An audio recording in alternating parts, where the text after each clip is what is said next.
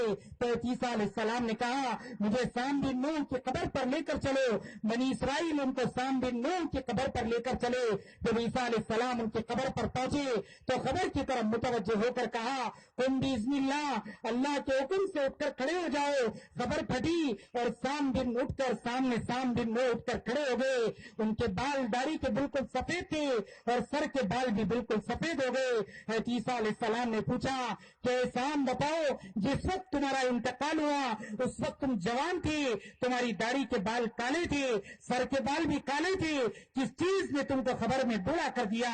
سام بن نوح نے جواب میں کہا جب مجھے یہ آواز کانوں میں پڑی تم باذن اللہ, اللہ کے حکم سے کھڑے ہو جاؤ, تو مجھے یہ اندازہ ہوا یہ آواز قیامت کے میدان میں چلنے کے لیے دی جا رہی ہے. مجھے اللہ کے سامنے جا کر کھڑا ہونا ہے. اللہ کے سامنے کھڑے رہنے کے ڈر نے مجھے بوڑھا کر دیا ہے, اس کے علاوہ میرے بوڑھے ہونے کی کوئی وجہ نہیں. ایسا ڈر تھا. یہ آخرت کا استحضار حضور اکرم صلی اللہ علیہ وسلم سے ساتھیوں نے پوچھا تھا اے اللہ کے نبی اب آپ بوڑھے ہو چکے.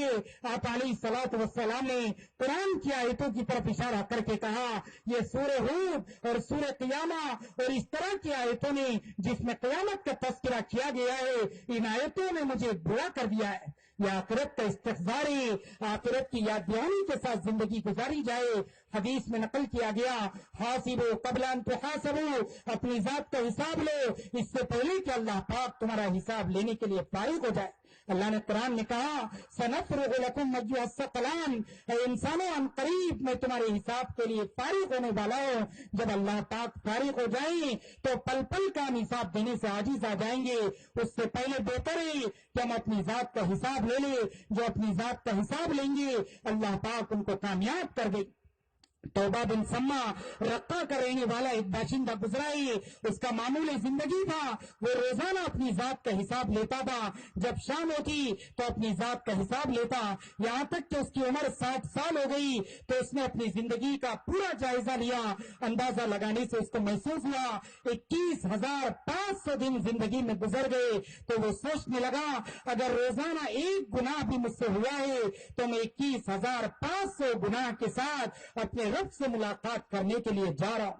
جب یہ احساس ہوا بے چینی طاری ہوئی تو یہاں تک کہ اس کے اوپر بے ہوشی کے آثار ظاہر ہوئے. وہ زمین کے اوپر گرا, لوگ اس کو اٹھانے کے لیے قریب پہنچے تو وہ دنیا سے رخصت ہو چکا تھا. لیکن جس جگہ پر اس کی لاش پڑی ہوئی تھی ہواؤں کے اندر آواز گردش کر رہی تھی اے توبہ بن سما تیرا جنت الفردوس کی طرف دوڑنا تیرے لیے مبارک ہے, مبارک.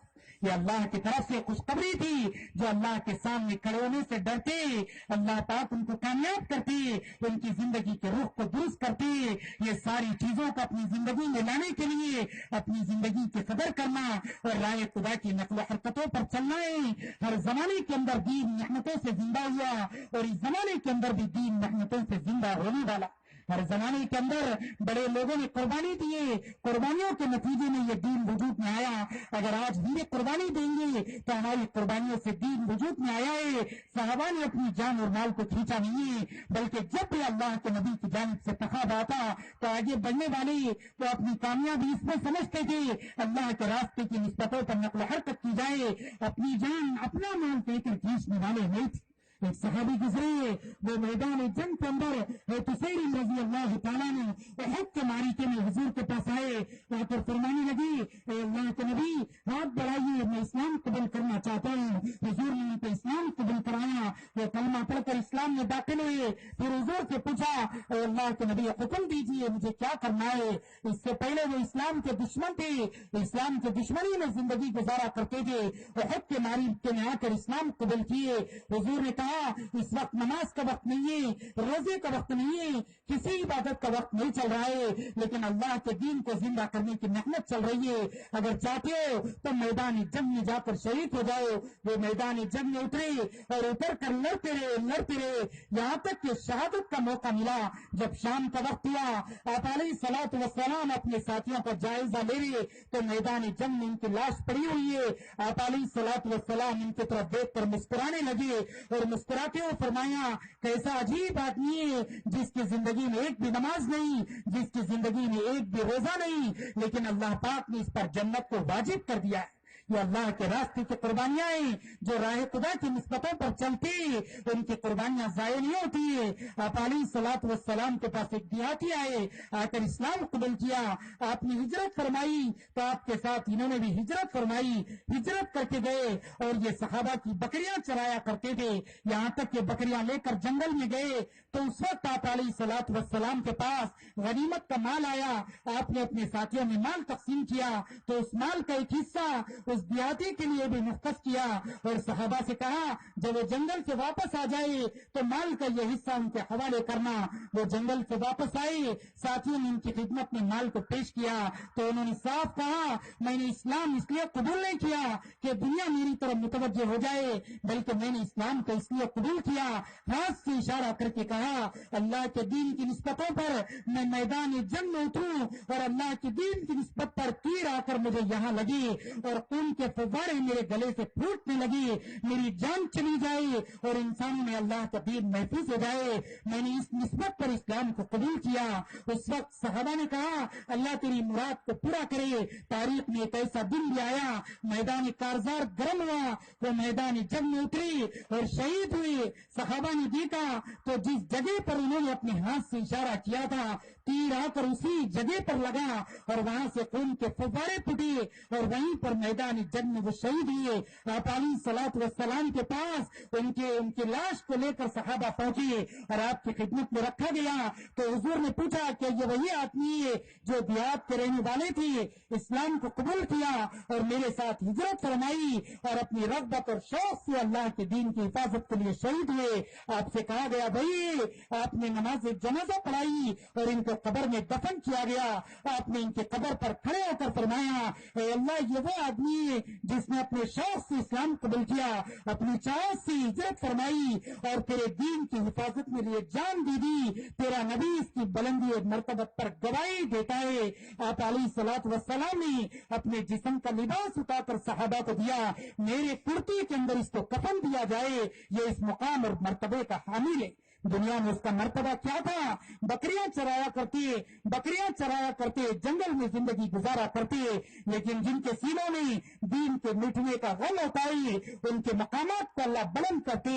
حضور اس کی قبر پر کھڑے ہو کر گواہی دے رہے اور اللہ سے کہہ رہے, اے اللہ اس کی بلندی مرتبت پر میں گواہی دینے والا ہوں. یہ اللہ کے دین کی نسبتوں پر چلنے پھرنے کے مرتبے, یہ اللہ کے دین پر مرنے کے جذبات, یہ شوق پیدا کیا جائے.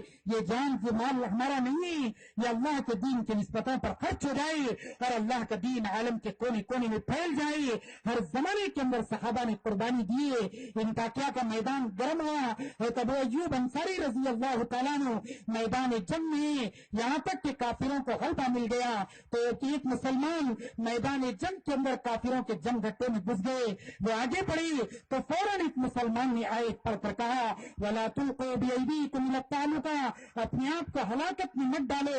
ابو ایوب انصاری رضی اللہ تعالیٰ نے صاحب کو سنے تو وہ مسلمان کی طرف متوجہ ہو کر فرمایا, تم نے یہ آیت صحیح نہیں پڑھی ہے, بلکہ یہ آیت تو اللہ نے ہماری شان میں نازل فرمائی. ایک وقت تھا ہم نے اپنی پوری جان پورا مال اللہ کے دین کی نسبتوں پر خرچ کیا, یہاں تک کہ ہمارے باغات اجڑ گئے, یہاں تک کہ ہمارے گھر کا نظام درم برم ہو گیا. ہم کو فرصت نہیں تھی, ہم اپنے گھر کی خبر لیتے اور اپنے باغات کی خبر لیتے.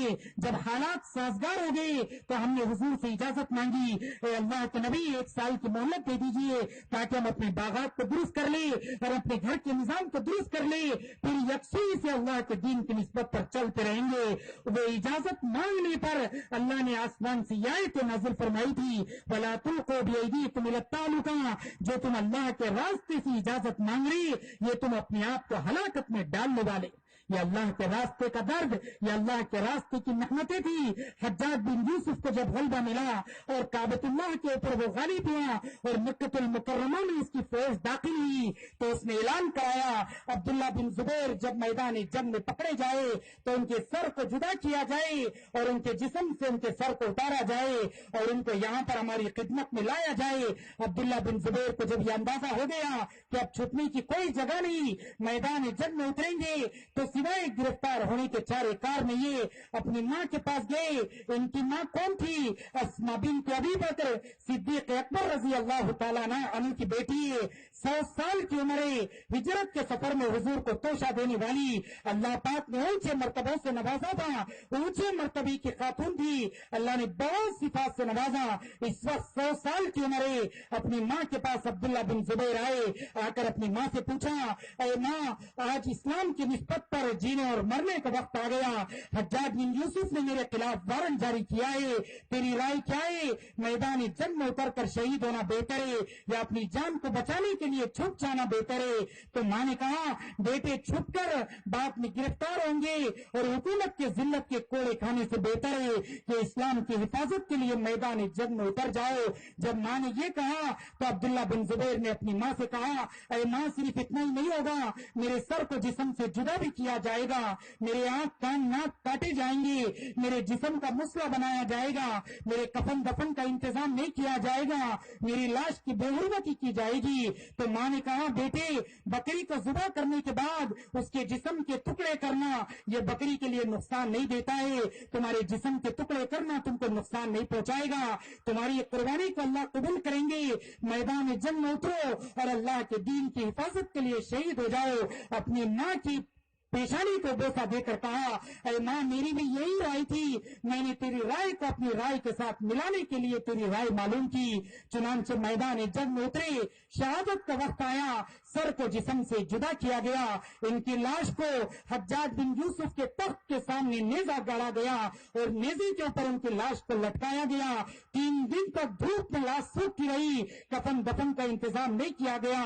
لوگ جا کر اسماء بنت ابی بکر کو اطلاع دیے تیرے بیٹی کی لاش نیزے کے اوپر سوکھ رہی ہے اور حجاج بن یوسف نے تیرے بیٹے کے کفن دفن کا انتظام نہیں کیا، آنکھ کان ناک کو کاٹا گیا ہے۔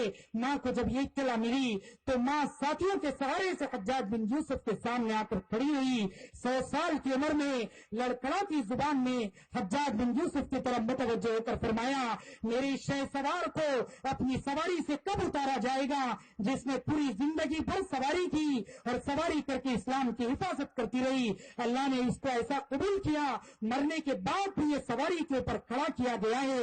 جب یہ جملے حجاج کے کان میں پڑے تو وہ غصے سے بھڑک گیا اور بھڑک کر کہنے لگا دیکھتی نہیں کہ میں نے تیرے بیٹے کی دنیا کو کیسے اجاڑ دیا؟ تو اسماء بنت ابی بکر نے کہا خوب جانتی ہوں تو نے میرے بیٹے کی دنیا اجاڑی اور میرے بیٹے نے تیری دنیا اور آخرت دونوں اجاڑ دی، یہ آخرت کے لیے یہ اللہ کے دین کی حفاظت کے لیے قربانیاں ہیں، ہر زمانے میں قربانی دی گئی، قربانی کے نتیجے میں دین پھیلائے، اگر قربانیاں نہ دی جاتی تو یہ دین ہم تک کہاں سے پہنچتا؟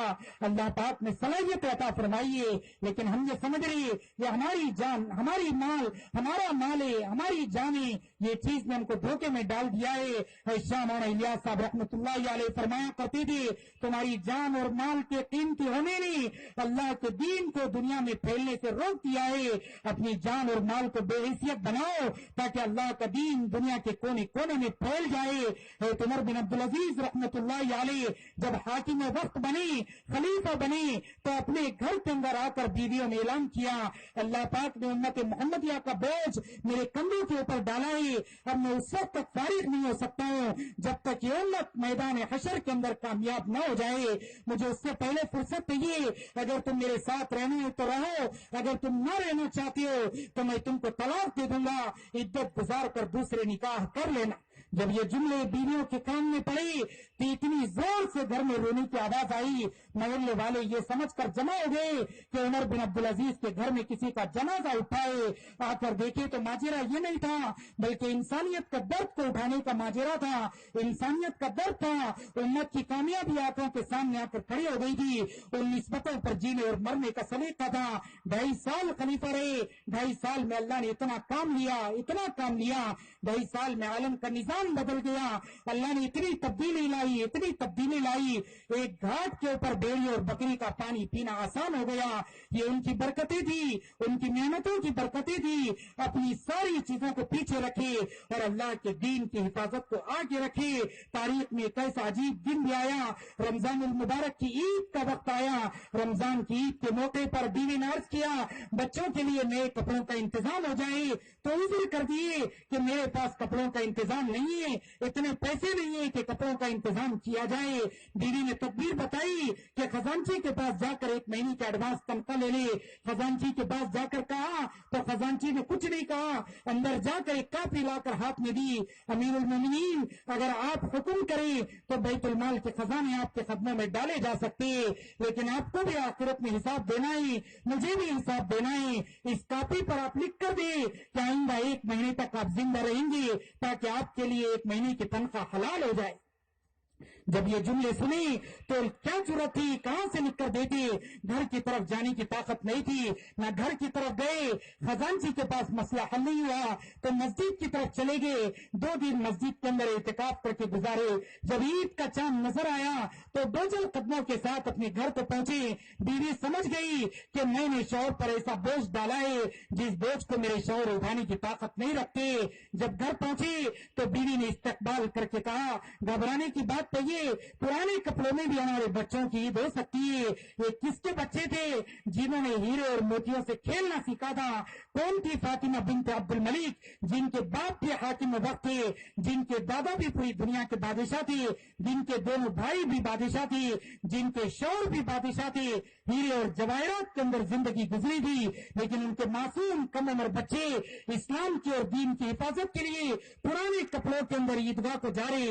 رمضان المبارک کی عید کا موقع ہے, پرانے کپڑوں میں اپنے معصوم بچوں کو لے کر عمر بن عبدالعزیز رحمت اللہ علیہ عیدگاہ پہنچے اور منبر پر خطبہ دینے کے لیے بیٹھے تو سامنے سے لوگوں نے عجیب منظر دیکھا. امیر المومنین